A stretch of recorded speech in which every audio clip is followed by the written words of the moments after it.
And who better to bring in right now than the starting right fielder for the San Francisco Giants, Mike Yastrzemski. Mike, thank you so much for joining me, man. Thanks for having me. Of course, one thing we do with all our guests right off the top, there's a leaderboard, some trivia, some career questions, and some trivia. Nick Castellanos is at the top. And Trey Mancini, a former teammate of yours, is actually close to the top as well. So you ready for this? You got 60 seconds. All right, let's do it. Who is your first career home run off of? Andrew Kashner. First career hit against?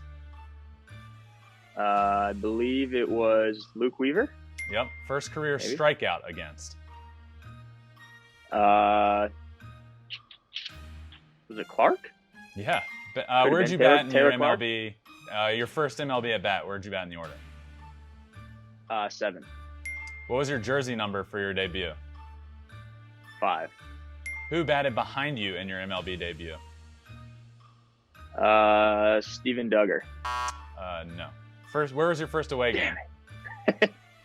That was Miami. Yep. Who were the 2 starting pitchers in your MLB debut? Oh man, I don't know who pitched for us, but it was Taylor Clark and Jeff Samardzija. I don't know. Longest career hitting streak. How many games was it? Oh God, 1. Probably I'll go with 7. No, your time's up. It was 9. You also said Steven Duggar so confidently that I was like, wait, was it Steven Duggar hitting behind you? Oh man. So you missed that. Who was one. it? Who was hitting behind me? It was Brandon Crawford. And see, that just doesn't make sense. And Andrew Suarez was the starting pitcher for you guys in Oh, the debut. yeah. Yeah. So, Man. all right, Mike, I have to ask you, this Giants team this year, what is it, man? Like, Vegas had you guys predicted at 75.5 wins coming into this year. You're going to hopefully get to 100 wins this week. What is it about this team in a nutshell why are you so good? Well, I think the first thing is we have players on our team. We have all-star caliber players that are playing like all-stars. We have a group of veterans who, people counted out. They said they were kind of heading the end of their career, and we've seen that that's not the case. And number one, I think this is great for baseball because the way that the game's been working lately is it's get the young talent and get these new guys into the game and kind of create all this new buzz around the game. Well, how about the guys that they already know and love continue to produce and play well instead of trying to get these guys out of the game and end their careers and saying they're too old, they've done it for too long. Well, we're seeing that's not the case. Yeah. Like, these guys are still so good and potential Hall of Famers for a reason. Secondly, I think it's just we have so much fun. It's such an unselfish group. Nobody cares about their stats, where they're hitting, how much playing time they get. It's all about, we want to win, and just kind of, we don't have that chip on our shoulder like we want to prove people wrong, but you can get that feeling around us that we're there to win a baseball game, and that's it. Coming into this season in spring training, be honest with me, did you expect this? Did you see this happening? No, I don't think anybody can say that when you go into a season. Even with the best team on paper in the world, you're not going to be like, oh, I expect to win 100 games because the league's so talented. The league is so good. It's such a long season that anything can happen where guys get hurt. You don't know how they're going to respond. And that's another thing that we've done incredibly is that we've had these guys that have come up from the minors that we've traded for that, whatever situation has arose, the person who's come in has stepped up, and it's been so fun to watch. And it's really been just an awesome team to be a part of. How much of this is Gabe Kapler? Because I feel like he was kind of written off when he goes to Philly. He took over a team that had some talent, and it just didn't go well. And he was so analytical at the time, and it was, you know what? He's not a fit here. See ya. He goes to San Francisco, and he's now taking over there, and it seems perfect. How much of this success is due to him? A lot. He's also the type of manager that you feel how much he truly cares about the team and each individual player, where it's not you're not just a name and a number on a sheet of paper where he looks at it and he says, "Oh, okay, this is the right move. This is how it goes." He'll sit down and talk to you and ask you how you're feeling, ask you where you're at mentally, trying to figure out if you understand your role on the team, and if you don't and you have questions, he's super approachable. And those types of things that make you feel like you're a part of something special. And when you have somebody who's in a leadership role and they let you know upfront, very honest, then you can buy into your role, and that makes everything a lot easier, a lot more fun, and you have really no worries about when am I going to play, where am I going to play, how am I going to do this, and a lot of the stress of the game is just taken off you in that sense. And you said something that I feel like we push more and more towards sometimes, and it feels like oftentimes baseball players are viewed as numbers on a piece of paper. Certainly by owners when it comes time for new contracts. Certainly a lot of teams it looks that way. And I've heard now from you talking about it, and from a few guys I've had from the Rays on, they feel the same way, that we're not numbers on a piece of paper. We can go out and have fun. There's something to that. There's something to not being numbers on a piece of paper and feeling like you can be yourself and not have to worry. And I feel like that's not always the case, right? Yeah, I don't think it's necessarily been the case for a lot of sports, because if you think about running an organization, it's probably really hard to say like, yeah, I'm going to uproot this human being's life and transition them to some other state or, like some other city. And like, you probably have to put yourself in a really tough mental situation to uproot someone and to do that. So I'm sure that from either a managerial aspect of that, like that's hard to do. So I think it's really impressive when somebody steps in and says that I understand the human side of this and the EQ side of it, and trying to say, let's make people feel comfortable. Let's make them feel happy and see if they can perform even better than we thought they could. Yeah, that's it's not always the case. That's pretty cool to hear. How much was the trade deadline getting Chris Bryant? How important was it to you guys? Because honestly, since the beginning of the year, you guys have been, in my opinion, the best team in baseball.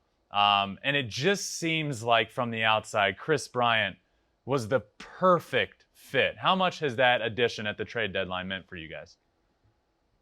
He's been huge. And also when we got him at the time, Longo was still banged up, and we were kind of shuffling guys back and forth from third base to second base to outfield, and to have KB come in and be like, yeah, I can be that guy. I can play third. I can play center. I can play right, left. He's apparently working at second base now. It's just incredible to have somebody who will come in and be like, yeah, I'm super cool with playing whatever place I need to and to help this team win. And, I think it was a big piece in Scott Harris, obviously having a relationship with him with Chicago. So he knew what type of guy he was. And that just gave us an absolute weapon in the middle of our lineup. And he's also a really good dude, which is an absolute bonus. That's awesome. He's certainly the super utility guy. But one thing you guys don't need is a right fielder. So, and if you look at all the stadiums, in all of Major League Baseball, Mike, right field at Oracle, I feel like has to be the toughest. What is like when you first go out there and you first start playing right field at Oracle? What did you have to figure out? What have you had to learn about playing right field there? The first thing is that you will never understand a bounce off that wall. You can never play it to where you think it's going to be. It's because it's not going to go where you think it's going to go. There's letters that create different bounces. There's padding. There's different shaped bricks. There's different angles. There's everything you could possibly imagine on that wall. And so a lot of it has to do with trusting your center fielder, because if it hits in the gap part of the wall, it's going to kick towards the center fielder. If it hits on the other side of the wall, it's going to kick almost like down the line. So you have to trust that your center fielder is busting his tail to get over there if it's going to hit that other spot. And so then the other possibility is if a guy hits a line drive hard enough off the top of it, the second baseman might be picking it up because you're too close to the wall in order to get the kick. Like there's just like, it's so chaotic. And then you bring the wind into it. Then you bring the sun into it. So it's just like an absolute battle with that thing constantly. But I got lucky that we had a big wall at Vandy when I was playing left field there, and they had a weird triangle in it. It was like 30 feet tall, yeah. awkwardly shaped. And so I had a little bit of practice, and I guess some people say there's like a little bit of playing awkward walls in my blood. So I think that that might help too. How much time have you spent in that outfield pregame just banging balls off the wall, trying to figure it out? I gave up on trying to figure it out probably the middle of last year when we had no fans in the stands, and it was like really easy to go out and not kind of have to worry about anything other than getting your work in, because Right. you don't have to worry about like hitting a fan with a ball by accident or any, being yelled at and all this stuff. So I think it was halfway through the year where I was like, man, you can't learn everything about this wall. You just have to kind of accept it for what it is and be ready for anything. And that's the way that you play that wall, is you're just ready for anything to happen because it can. That's great. All right, so we established the super utility guy. I want to ask you about the alpha of the team. And this came up the other day. Brandon Belt, wearing the C on his chest, post-game says, yeah, I'm the alpha of the team. I needed to. Is this true? Obviously, it was a joking thing, but would you say Brandon Belt is the alpha male of the San Francisco Giants? For the sanity of this team, I will say yes. I think this team needs him to believe that, because he has proven how good he is when he has been self-labeled the captain. And I'm gonna keep riding the wave with him. Like I'm just gonna hang on to that shoulder and let him carry us through as far as he can, because it's been unbelievable to watch. Like for some reason, ever since he said that, he's been absolutely dominant. He can't not hit a ball hard. Everything's a rocket, and he's given us a lot of laughs. So we're gonna enjoy it while we can. I mean, even the day he put that duct taped C on his chest, he had like 2 bombs, I think, or a bomb, and then the very next day he does it again. I honestly feel like there's something to just like the confidence behind it, because as you know, and I know, baseball is so mental. It is so mental. And I think just doing that just gives you confidence. And he's been on a tear since. I think that's got to be it. Also, did you see the kid that caught his home run ball taped a C onto his shirt? The last homer that Belt hit. You got to go look it up. It's hilarious. So the kid, like, I think he's wearing a JT Snow shirt. Like, you're expecting him to wear this like Brandon Belt shirt, like huge fan, tapes a C onto his shoulder like Belt. But it was just like a JT Snow shirt, and he makes this like leaping catch to catch Belt's home run the other day. It was really funny. I feel like this team, I feel like this team is a team of destiny. There's so much awesome stuff going on, and this wasn't expected, and you're winning so many games. So the question I have for you, if there's someday a movie made about this team, who's playing you? I hope it's Mark Wahlberg. I hope that movie gets made early enough before he kind of leaves his prime of his career, and that'd be super cool. But yeah, that's one of those things that I always say, like, there's 2 people in my life that I would fanboy up about and like completely panic and not know what to say. And it's Tom Brady and Mark Wahlberg. That's it. And I would just be like, hey, nice to meet you. Yeah. Just one of those like panic moments. So I would hope it'd be Wahlberg. That'd be my choice. I have the weirdest story about meeting somebody famous that like I've been around it my whole life, so it's not too many people don't like make me get starstruck. But I had the weirdest and it wasn't Shohei. It wasn't Shohei, because I practiced for hours on how I was going to shake his hand, and it went fine. But so I'm a huge Cowboys fan just because of my dad. And I guess just I was at the Super Bowl years ago when it was in Houston, and Jerry Jones and the Cowboys were like a big part of, they had like this pregame thing.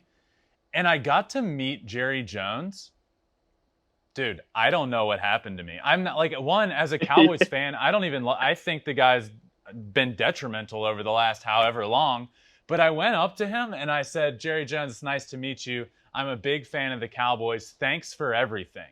I'm like, thanks for everything. They haven't done shit since I've been a Cowboys fan since I was born. What am I thanking him for? You just completely panicked. I just panicked and said thanks for everything. I'm like, oh God, what did I even say? You just inflated the ego. You inflated the captain, is what you did. Just inflated the captain of the Death Star down there. Speaking of this team, the rivalry the Dodgers-Giants is one of the best rivalries in baseball history. But for years there, it's taken a back seat. It feels like from the outside, it's back now. On the inside, does it feel like that? I think it does, but I also think that rivalries are so different on field versus off field, because on field, you can't control what the other team does at any given moment. And so to be so focused on like the rivalry and to constantly see like, all right, what'd the Dodgers do today? What'd the Dodgers do today? Right. What happened? Or it's like, that would be so exhausting to be having to try to worry about that. Also trying to hit 100-mile-an-hour fastball when you step up to the plate that day. So it's like, I can only do so many things at once. And I think that's how most of it goes in the clubhouse. Is sure, after the game's done, we'll take a look and see where everything fell that day. But it's not this like die hard, everything focuses on it, because then we wouldn't be able to do our jobs. But it's fun for the fans. I think it's been amazing, and obviously the energy that we get in those games is completely different. When we have that huge crowd and everybody's going nuts, and it feels like a playoff game every time we play them, regardless of what year it is. It's really cool to be a part of. Yeah. What makes this team so clutch, do you think? You look on paper, especially before the season, you look on paper and the Dodgers are the best team in the world, maybe even the best team we've seen on paper in a long time. And now you guys have won the season series against them. You're done playing them. It just feels like this team is super clutch, just gets it done at the right time. Is there like a clutch factor to this team? Like, what makes you guys so clutch? I think everybody's willing to do their part, and we have so many guys in the lineup that we trust and that we believe can get it done. So there's no pressure when you're up in that situation. It's not like, man, I have to get this done or it's over. It's like, all right, hey, just have a good at bat, move it on to the next guy because he'll get it done. So there's a ton of stress that gets taken off, and all that pressure seems to just kind of go away, and you don't even notice those moments. You don't even have like a big moment feel. You don't get those jitters. It's like, hey, just put together a good at bat, work a walk, get a hit, whatever, just get it to that next guy so they can do the big moment. Yeah. Well, it hasn't always been easy for you. It hasn't always been a big league. You haven't been at the big leagues for a long time. You grinded it out in the minors for a while, and I want to take it back to that. And nobody grinds it out more than in the New York Penn League. So let's take it back to the New York Penn League days where we freaking grinded it out there and played an all-star game together. Because one of my biggest takeaways from professional baseball was my first road game, and it was in the New York Penn League at Vermont, the Vermont Lake Monsters. Did you ever play there? Yeah, I did. It's a dirt. The Unfortunately, locker room is literally on dirt. That was my welcome to pro baseball moment, and I'm like, oh God, this is going to be a freaking grind. The New York Penn League is a grind. It is, and also I didn't know what shower shoes were, so that was interesting because at Vandy we kept everything so clean ourselves. Like Corbs made us learn how to take care of everything. So we would vacuum things, we would clean everything, so everything was pristine. It was nicer than being at home. And so we didn't have to wear shower shoes. We could just walk around barefoot because you could eat off the floor. And then I get to a place like Vermont, and they're like, hey, I forgot my shower shoes too because I wasn't used to it. And they're like, hey, here's your shower shoes. And I'm like, what do I need shower shoes for, man? What are you talking about? And then I saw the showers for the first time and got to Vermont, and I was like, okay, yeah. Hey, can I borrow somebody's shower shoes real quick? I forgot mine. Seriously, you get out of the shower dirtier than you got in. You're just walking around on dirt. And for me, that was my first road game. You actually didn't have it bad because you were with the Orioles organization at the time, and down in Aberdeen, y'all's facility was awesome. That But was you get great. up there in Vermont, Yeah. and man, it all turns around very quickly. It got tough there quick. Yeah. Yeah. It's just a little New England loving for you, tough New England people. Exactly. But like I know you were teammates with Trey Mancini years ago with them, and he's been on this show. Like you said, we all need to make a trip to the Mohegan Sun, the casino there in Norwich, Connecticut, Yes. where I was, and we just need to run Mohegan Sun for a few hours. I would love to. I had some fun there. We had that All-Star game banquet there, and I think there was probably 3 or 4 of us that were hanging out. That's where I learned to play craps. So I've got a special place for the Mohegan Sun casino in my heart. Just a lot of love for it. All right, that's where you learned to play craps. Now I need your best crap story. What's your best crap story you have? I actually think that was my best crap story because I randomly literally was just walking by the craps table and kind of leaned on the table, and I'm just looking around trying to figure out what's going on. I had no idea. And this old man is sitting there and he's like, "Hey, why don't you play? Table's hot." And I'm like, "I don't know what that means, sir." I was like, "Is that good or bad?" And so he kind of sits down with me and he's like, "I'll teach you how to play." And so he starts going over the odds and the numbers and saying, if you bet $7 on the 8 and the 8's hit, you get $5 back. And I'm like, that makes no sense to me. None. Doesn't work. Not how it's supposed to work. And so he's like, "Here, just do what I do." And so I sat down with the guy and didn't say a word to him the rest of the time. Just put my money right next to his and collected money when he collected money. I won $350, and being in the Penn League, I'm like, this is the greatest night of my life. It's more than you make in a month. And then we and so we kind of parted ways. Have you ever watched New Girl? Yes. Love New Girl. So he kind of reminded me of Nick's friend Tran, the one that floats him around his friend in the pool. that he meets in the park. that he never speaks until the end. So I felt like he was my Tran. He was just like, all right, just kind of fed me these chips and was like, "Here you go, have a great time." And we just never spoke a word again. And I was like, that's what it's all about right there. All right, so you didn't debut until you were 28, I believe. So you have you spent a lot of time in the minor leagues, as did I. And I ask everyone this question because baseball is very unique in that everyone experiences the minor league and everyone has stories from along the way. So I need your best story from your minor league days, like one that'll stay with you forever. Oof, I've got a couple of them.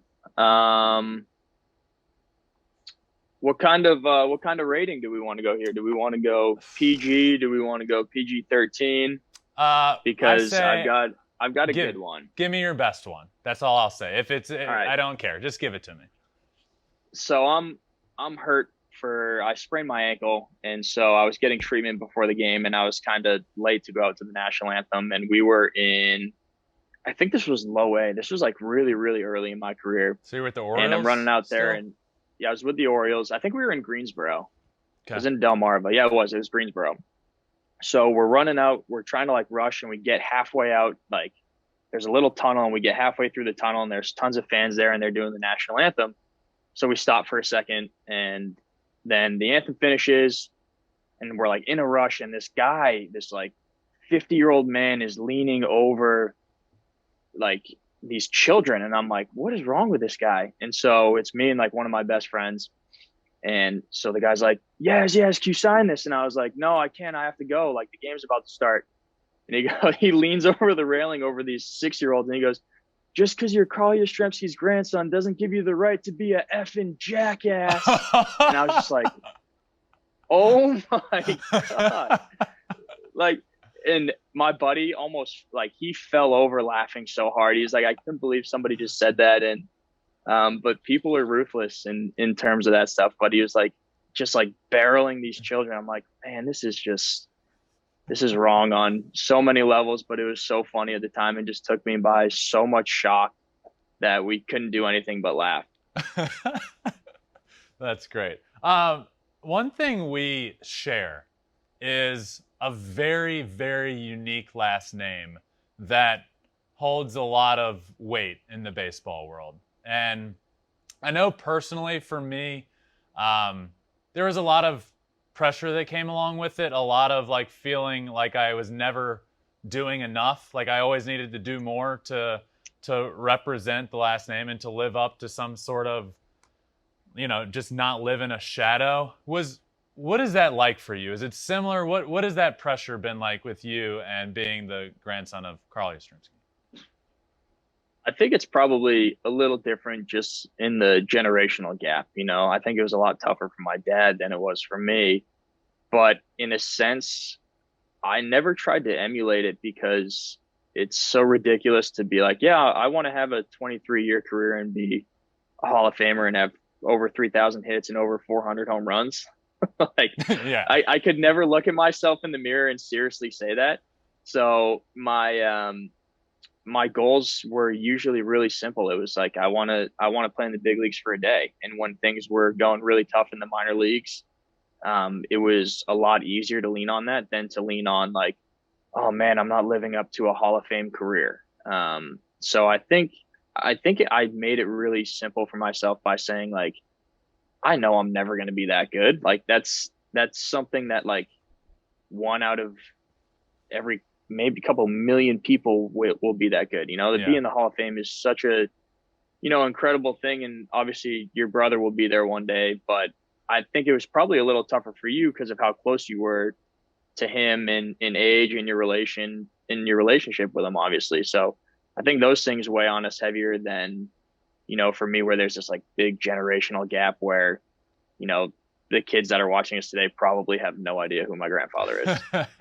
I would sure hope they do. But yeah, that is, it is being 9 years. It's not a lot, but to the same, what you just said, he's a Hall of Famer. It's tough to live up to that. That's still what I get every single day to this point in my life. Every single day of my life. You'll never be as good. I'm like, yeah, duh. Like, of course I'm not. Obviously, I know that. One, I grinded out in the minors for 5 years. I'm done. But two, I'm fine with that. He's one of the best of all time pitchers, and I'm 1-for-1 with a homer off of him in my life. So you know what? I'll give him the better honor, but everything I need, I got. Who's really better? That's Who's to be determined because I don't think it is to be determined though. To be honest with you, it already has been. We have one at bat of sample size in professional baseball, and deep center field about 430. It's science. You can't argue it, right? So. Yeah, that's written in history. Yeah, but you're right. The relationship with my brother and I is very close, and that makes it tougher. What's the relationship like with your grandfather?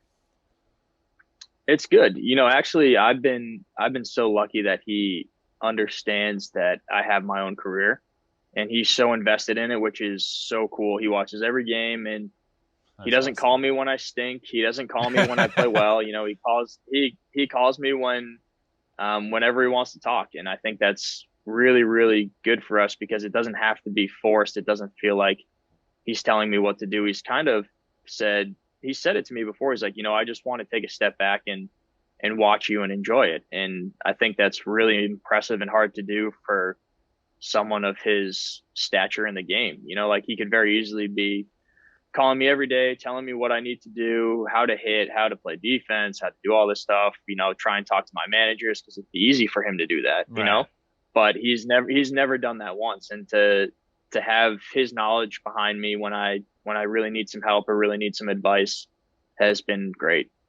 It's hard for me to not be romantic about baseball. I love this game. It gives me chills all the time when cool things happen. And the year you made your debut was one of the coolest things, in my opinion, when you went to Fenway and threw out the first pitch to your grandfather at Fenway Park. I got the goosebumps watching it, just knowing you and having been on the All-Star team with you and knowing how big of a moment that was and watching it. How awesome was that whole day and that whole experience for you? It was so wild. It was probably one of the coolest things I could ever do in my life. But like, I don't know has any away player ever caught the first pitch? Like, I don't know if they keep track of that or when it's happened, how it's happened. But like in my mind, I think that's the only time that that's ever happened. And that was so cool to essentially be playing catch with my grandfather at Fenway, because I'd never done that. You know, even when I get to go to games with him and stuff like that, he would throw out the first pitch and I'd be standing there watching, and then he'd go hop in the car and head home, and I'd stay and watch the game. So we never had like that type of moment before, and that was special. And I feel like I knew more people in the stands than I didn't, which was the craziest thing. It's like I'd look up and I'd see somebody I knew from high school or somebody I knew from middle school. So it was just the coolest experience, and so grateful that I got to have it, and couldn't believe it happened in my first season, which was crazy. Right? That makes it so cool. So you were, yeah. I mean, how often do you guys play at Fenway? Like once every few years? Once every 6 years. Yeah. So, I mean, it was the writing on the wall. It was just one of those beautiful things in baseball that like not to compare the two because it's two totally different things, but like Mike Piazza's home run after 9/11 was just meant to happen. And you playing at Fenway in your first year, one of every 6 years, to be able to, you know, have that first pitch experience with your grandfather. It was meant to happen. I can't agree with you more. I think it was meant to happen, and I'm super grateful for it.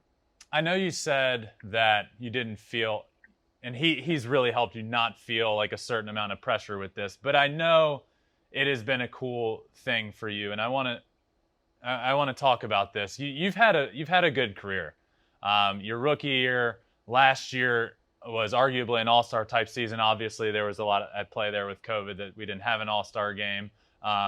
You've been really good in your career, and you've created your own name for yourself. And it's cool for me to be able to say that because I know how much that means for me to be able to create my own name. And I want to know what it means to you. Like, you've created, in my opinion, you are Mike Yastrzemski, outfielder for the San Francisco Giants. And when you first came up, you were Mike Yastrzemski, grandson of Carl. And not that you're not anymore, that means any less, but you've created your own name. And to me, it's pretty cool, and I'm pumped for you. How much does that mean to you? It means a lot. I mean, it's really hard to be able to go out and create that one. That is such a big storyline. And, you know, I think that it's been a storyline my whole life, and it's been something that I embraced and accepted. It was something that I never tried to run and hide from, because we don't get to choose our names. We don't get to choose our families that we're born into. And being able to accept those things and enjoy whatever comes with them is a really good thing for us to do. And so that's what I always did. But, you know, to hear people say that and to feel that love from the baseball community, from writers who have said the same thing, you know, it's been really special to feel like I truly made something out of my career, even if it were to end sooner than I'd ever wanted to. You know, it's cool to feel that and to feel accomplished. And now we can set our sights further and try and just help a team win a World Series, right? Yeah, man. Trust me, I get it, and it's really awesome. So I'm pumped for you, and it's really cool to see that. All right, I ask everybody the same 3 questions. All right, 3 career moment sort of questions. The first one would be, what was your welcome to the big leagues sort of moment that happened to you? Probably before I ran out on the field the first time, it was Captain Brandon Belt. You know, he's trying to lighten the mood, and we're literally about to run out on the field, and he goes, "Hey, kid," and I'm like 2 years younger than him.